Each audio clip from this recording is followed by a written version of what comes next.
বন্ধুগণ আমার, ভাইয়েরা আমার, আবু বকর সিদ্দিক রাদিয়াল্লাহু তাআলা তিনি একজন বিশিষ্ট ব্যবসায়ী।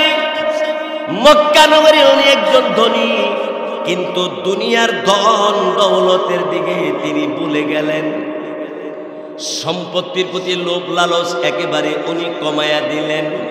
আল্লাহকে পাওয়ার জন্য, আল্লাহ রসুলকে পাওয়ার জন্য, আল্লাহ আর আল্লাহ নবীকে খুশি করার জন্য উনি পাগল দেওয়ানা, সারাক্ষণ শুধু আল্লাহ আল্লাহ আল্লাহ বলে ডাকে। আর নেক আমলের ভিতরে যত ইবাদত আছে, নেক আমলের ভিতরে সবচেয়ে বড় নেক আমল হইল নামাজ। জোরে বলেন কি? ভাইয়ের আমার, ফার্সিতে নামাজ বলে, আর আরবিতে কোরআনের ভাষায় সালাত বলে।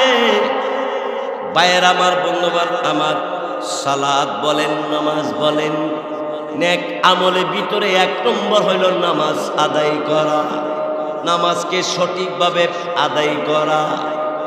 বন্ধুগণ আমার, ভাইয়েরা আমার, আপনার আমার নবী রাহমাতুল লিল আলামিন খাতামুন নবিয়্যিন ইশারের নামাজের পরে মসজিদে নববীর ভিতরে রাসূল নামাজে দাঁড়ায় গেছেন। নামাজে দাঁড়ায় থাকতে থাকতে নবীজির পা মুবারক ফুলে গেছে।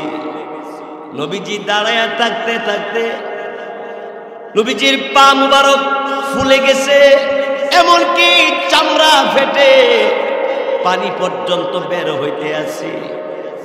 নবীজি দাঁড়াইয়া দাঁড়াইয়া সারা রাত আল্লাহর দরবারে নামাজ পড়ে। বন্ধুগণ আমার, আল্লাহ পাক রব্বুল আলামিন জিবরাইলকে বললেন, জিবরাইল রে, আমার বন্ধু আমার নবী সারা রাত ঘুমায় না। আমি আল্লাহ পাকের হুকুম ইশারের নামাজ আদায় করার পরে আমার দোস্ত নামাজে দাঁড়াইয়া দাঁড়ায়া আমার নবী আমি আল্লাহ পাকের কালাম তেলাওয়াত করি। নামাজ শেষ হয়ে যাওয়ার পরে আল্লাহ পাকের কাছে নবীজি দোয়া করে, আল্লাহুম্মা হাসিবিনি হিসাবাই ইয়াসীরা, আল্লাহুম্মা হাসিবিনি হিসাবাই ইয়াসীরা। আল্লাহ আমাকে হিসাবের বেলা তুমি সহজ কইরো, কুটিল হিসাব নিও না। এই মুসলমান, যার দাম আল্লাহর পরে তামাম পৃথিবীর সকলের ঊর্ধ্বে, তিনি হইলেন নবী মুহাম্মদ মুস্তাফা সাল্লাল্লাহু আলাইহি ওয়াসাল্লাম। উনি আল্লাহর কাছে দোয়া করে, আল্লাহ তুমি যদি দাঁড় করায়া হিসাব নাও, আল্লাহ হিসাব দেওয়া কারো পক্ষে সম্ভব হবে না। আল্লাহ আমি নবী তোমার কাছে দোয়া করি, আল্লাহ তুমি হিসাবটা সহজ কইরো। তাইলে বুঝার দরকার, হাসর ময়দানে আল্লাহ পাক যার কাছ থেকে হিসাব নিবে তার উপায় থাকবে না, উপায় থাকবে না, ভয়াবহ অবস্থা হবে। ভাইয়েরা আমার, বন্ধুরা আমার, আল্লাহ বলেন তামাম পৃথিবীর সব মানুষ ক্ষতিগ্রস্তের মধ্যে আছে, তবে 4টা গুণ যার মধ্যে আছে তারা ক্ষতিগ্রস্তের মধ্যে না, তারা জাহান্নামী নয়, তারা জান্নাতি। 1 নম্বর যারা ঈমান আনবে, 2 নম্বরে নেক আমল করবে। নেক আমল বলতে হারাম ছেড়ে দিবে, হালাল পথে চলবে, আল্লাহ যেটা নিষেধ করছে বর্জন করবে, নবীজি যেটা করতে বলেছে এটা পালন করবে, নবীজি যেটা নিষেধ করছে যেটা এটাকে বর্জন করবে। তাইলে নেক আমলের অন্তর্ভুক্ত হয়ে যাবে। বাইসব আমার, বন্ধুরা আমার, আল্লাহ আমার আল্লাহ পাক রব্বুল আলামিন তিনি বলেন 4টা গুণ যার মধ্যে থাকবে তিনি ক্ষতিগ্রস্তের মধ্যে না।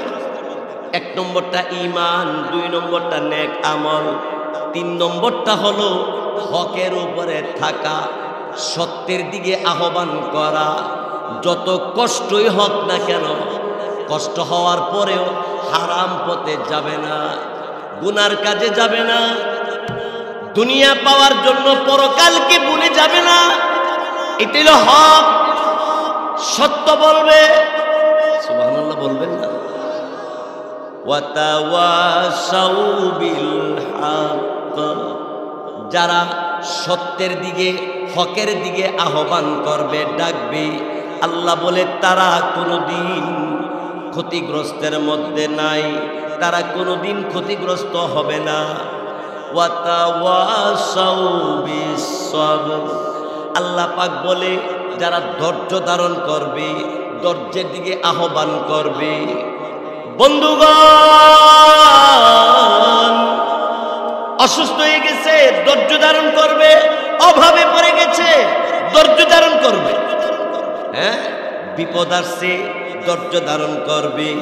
আল্লাহ বলেন বিপদে আর অসুস্থের বেলায়, অভাবের বেলায় আমার যেই বান্দা ধৈর্য ধারণ করবে, আমি আল্লাহ পাকের দরবারে শুকরিয়া আদায় করবে। আল্লাহ তুমি যেমন রাখছ আমি এর উপরেই খুশি।